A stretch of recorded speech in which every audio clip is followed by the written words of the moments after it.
Hello and welcome. This is Ideagen TV. Today I am proud to introduce two of our guests for a great power chat coming up. We have Miro Holecy, Global CTO of Transportation and Tolling at IBM, and Donovan Guin, U.S. Director Tolling and Congestion Charging, IBM. Welcome, everyone. Thanks. Thank you. Thank you for having us. And so this is Miro Holecy, and I am transportation CTO in our government industry. And last 2 decades, I have been implementing the mobility solution addressing critical environmental and societal challenges across Asia, Europe, and North America. I live in Sweden, in city of Stockholm, which is the first city to receive the European Green Capital Award. And I'm joined today by my friend and colleague, Donovan Guin. Hi, everyone. Yep, this is Donovan. I'm IBM's U.S. lead for tolling and congestion charging. I spent most of my career helping my clients go digital to help them grow. But over the last 2 years, I've focused almost all of my time helping clients in the public sector grapple with the impact of that growth, and in particular, the challenges of traffic. I live in the Boston area, home to one of the world's oldest transit systems, but also one of the world's worst traffic problems. Yeah, thank you, Donovan. I had a privilege to work with Donovan side by side last 5 years. And I think first time we met in Toronto and we managed to come late to our appointment. And the traffic congestion really contributed to that. And that's what we would like to talk about today. Traffic congestion in our cities and approach to address it. As the world is becoming increasingly urbanized, this is a very relevant topic. More than half of population is being living in the cities globally. And in Europe, that figure is no less than 75%. That creates many challenges for our cities around the globe, with the traffic congestion being actually one of the top issues on top of their list. Yeah, that's right, Miro. Prior to the pandemic, traffic around the world had reached record levels. Thanks to a very long period of economic growth, cities, particularly in the United States, have been growing for the first time in decades. Job growth in cities drove increases in traffic, but not just in cities, but in the increasingly urbanized ring of the suburbs around these cities. But even as more people moved there, housing prices were driven up, forcing many people to move further out, away from the traditional urban core. This put them farther from access to mass transit, which, like my home in Boston, had been designed a long time ago when the population had very different needs. With few viable options for commuting by mass transit, more and more people got on the roads, clogging up the highways in and out of the city.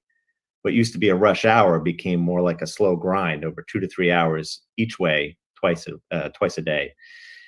Now, everyone hates traffic, but typically they only see it from their own personal perspective. The unfortunate reality is that traffic has a large negative impact on our communities while dragging down the economic viability for entire regions and our world. As New York Governor Andrew Cuomo said, if we can no longer move, we can no longer grow. And if New York can no longer grow, what does that mean for the United States? If it drags down the economic growth of the United States, what does that mean for our world economy? And let's take a look at carbon emissions. While cities only account for about 2% of the world's landmass, they account for 70% of the world's carbon emissions. In one city, Portland, Oregon, more than 40% of those carbon emissions come from transportation alone. Now consider that 90% of the world's urban areas lie along the coast, and you can see how that carbon is not only getting into the air, but into the ocean as well. If we can't slow down the growth of carbon emissions in cities, we won't be able to make significant progress about our climate. So when you look at it from that perspective, traffic is a perfect place to focus our energies if we want the world to become a better place to live. Miro, you live in Stockholm, which ranks high in the quality of life. I believe congestion charging program has played an important role in that. Yeah, that's right. And the congestion pricing in Stockholm is part of the broader mobility strategy, which feeds into the sustainable vision for the entire Stockholm region. Stockholm mobility strategy promotes the walkability and bikeability as the ultimate goal. And congestion charging, which has been in the operation last 14 years, is playing an active role in accomplishing that goal. Personally, what I love about the Stockholm is biking. Bikes are the main mean of transportation for our family. My kids went to the school this morning on bikes. We cover most of our family activities by bikes. And we bike in healthy environment because congestion charging system is decreasing the emissions and noise levels. And less traffic also means some safer environment for bikers. Plus, Stockholm is actively expanding the network of bicycle paths, quite often taking needed space from the road and parking. And all this contribute to much more livable and sustainable environment. That's great. I wish I could do that. Based on your experience, Miro, what is your recommendation for other cities? Donovan, I think there are a number of important aspects which are all connected. The first, the congestion pricing requires a strong drive, dedication, and passion from the local authorities to get and complete the congestion pricing journey. And that needs to be supported by legislation and policies, which all takes time to develop. This will create the foundation for congestion pricing. The second point is to not make congestion pricing about technology, make it about the outcome. I have seen many congestion charging initiatives around the world, which were kind of tangled in the technology conversation, and eventually the idea of congestion pricing never lifted off. Also, there is a strong need to be transparent, how the collected money will be used, where the money will go. And there is also element of fairness, which plays an important role. All this point needs to be well connected in the communication towards citizens. Citizens need to get them on board of this journey very early. This is probably the most important aspect to be successful with congestion pricing or congestion charging implementation. But Donovan, we have quite a lot of experience when it comes to congestion pricing in Europe, Stockholm and London being some good examples. What is your view on congestion pricing in North America? Well, it's a good question. Several cities in North America have been looking at congestion pricing for years, prior to the pandemic. And over the last year, we saw an increase in activity. So New York legislatures approved it, and other cities like Los Angeles had approved studies, while others were taking steps to go down that road. In New York's case, the overarching driver was revenue, but not just for the sake of revenue. The revenue was needed to support investments in the city's aging transit system while reducing traffic on city streets. In turn, a reduction in city traffic would allow people to get around more easily, whether walking or taking a bus. And it would contribute to some drivers switching their travel patterns to increase ridership on public transportation, further improving the fiscal position of the MTA. For that to happen, people needed to see improvements in how it performed, and that goes right back to the revenue from congestion pricing, feeding investments in public transportation. It's a similar story for other cities, although the strategy shifts a bit depending on their specific situation. Some cities like New York already have a high rate of enrollment in an existing tolling program, Easy Pass. So it won't take as much time and resources to get people to adopt the program. But other cities aren't so fortunate. So they have to launch a new tolling program. And at the same time, they roll out new roadside equipment. It's a lot of complexity to pull off. It may not sound like a big impact, but the less people that sign up for the program, the more you'll have to chase them to make payments. That means a greater degree of revenue leakage and a longer time on average to collect the payment, because you'll be mailing more bills instead of automatically charging a customer's account. And of course, if you have a city that borders another state, such as Portland, Oregon, or Washington, D.C., you're going to have a higher percentage of traffic coming from out of the state or out of your city. That's going to require an enforcement program involving those other states. By enforcement program, I mean something very specific. If you don't pay your bill, you can't re-register your car. But if your car is registered in Virginia, for example, and Virginia doesn't agree to such a program for Washington, D.C., why would I worry about paying the bill? To solve this problem, a bordering state may need an incentive, and that could mean sharing revenue with them. These are actually very interesting examples, which are probably not so obvious when coming up with these strategies. What are some other challenges that city made to address when kind of taking this program on board? Yeah, over the past year, it's become painfully clear how uneven the recovery has been in these cities, right? By that, I mean, while some people in the community were gaining great benefits from this growth and this renaissance, many others were left behind. More often than not, these were populations of color, and minorities who have faced generations of structural inequities and have been concentrated over the years into communities that have less access to things like education, or have a harder time getting access to basic necessities like food, and have fewer transportation options. Imagine you live in a diverse community like Dorchester in Boston, where I'm from. The city's largest and most populous neighborhood, it's bordered by a major highway called the Southeast Expressway. This highway separates the neighborhood from the harbor, but there are few on-ramps to the highway for the neighborhood, and as an urban community, fewer residents own cars anyway, so it's not offering much benefit to them. The highway also runs roughly parallel to the subway line, which connects the suburb to the south with the downtown area, so people who live in that city can get to work. There are a few stops available to residents of the neighborhood, but these can be hard to reach given the physical size of the community. As a result, many residents rely on buses to get to and from work, but these buses can take forever to come due to traffic on city streets. This traffic comes from highway drivers trying to find other routes and ride-sharing vehicles of people passing through. Not only does it take longer for you to get to and from your job, but now there are a lot more carbon emissions in and around your homes. You've got it coming from the back of the house from traffic idling on the highway all day. And now you've got it coming at you from the front of the house as well. Your home was likely built before the advent of the automobile. So if you needed fresh air then, you would just open a window. But if you did that today, that would increase the pollution in your home. So it's no wonder your family's health has also suffered due to traffic. So that's a lot about how traffic relates to social equity and environmental justice. And you could see how congestion pricing could lower traffic, which should benefit these communities. But what if that's not your community? What if you live in a nice suburb and drive into the city every day for your job? From that person's point of view, your commute could get a lot more expensive. As I read recently at a hearing in Portland, Oregon about congestion pricing, one such participant asked aloud, well, why don't we just add more lanes? Not only are they not seeing the benefit of a congestion charging program, but they literally want to just increase the capacity on the roads. Well, when we did that in Boston with the Big Dig, as we called it, we added capacity, but more than a decade later, our traffic's worse than ever. Bottom line, if you're going to get your plan approved, you're going to have to show benefits for people in these types of communities on both sides. For New York, it meant sharing some of the revenue with suburban communities to invest in commuter trains, improving service, and creating more options. That balance of that investment would then go to investments in mass transit infrastructure in the city. This creates a win-win scenario where the plan was able to get approved and enough support to pass. So anyway, that's a perspective about policy and program design. Miro, what about technology?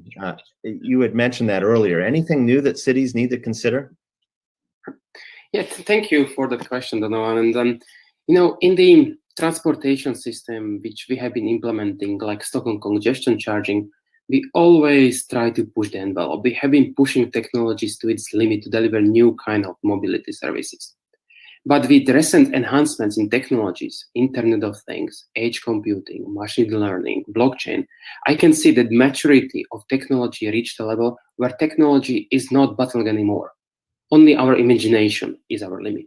But challenges are still there. And primary, these challenges are organizational, political, and also commercial.